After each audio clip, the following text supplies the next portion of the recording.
আলুর পরোটা আমার কাছে হচ্ছে মুশকিল আসান বলতে যা বোঝায় সেই। যেদিন আমার রান্না করতে ইচ্ছা করে না বা আলাদা করে তরকারি, রুটি করতে একদম ইচ্ছে করে না, তখন এটা হচ্ছে সবচেয়ে ইজিয়েস্ট আমার কাছে মনে হয়। এবং এখানে যেরকম ঠান্ডা, ঠান্ডা ওয়েদার, এখানে আলুর পরোটা খেলে খুব একটা অসুবিধাও হয় না।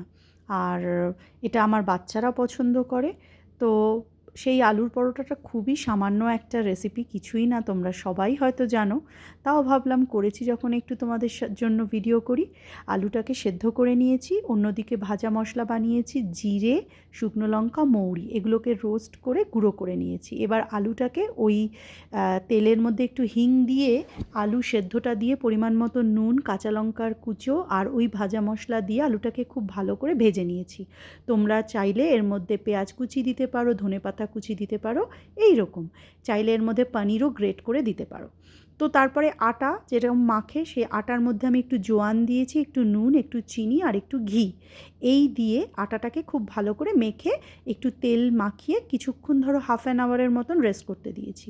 তারপরে তো আর কিছুই না, একটু বড় করে লেচি কেটে তার মধ্যে আলুর পুরটা বেশি দিয়েছি, মানে আটার পরিমাণ কম হবে আর আলুর পুরটা বেশি হবে, তবেই ওটা খেতে মজা হয়।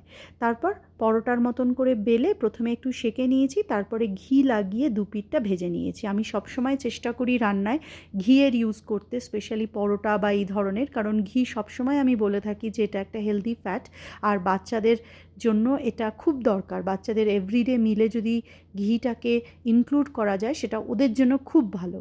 তারপর এটাকে সার্ভ করেছি দইয়ের উপরে ভাজা মশলা আর একটুখানি আচারের সাথে।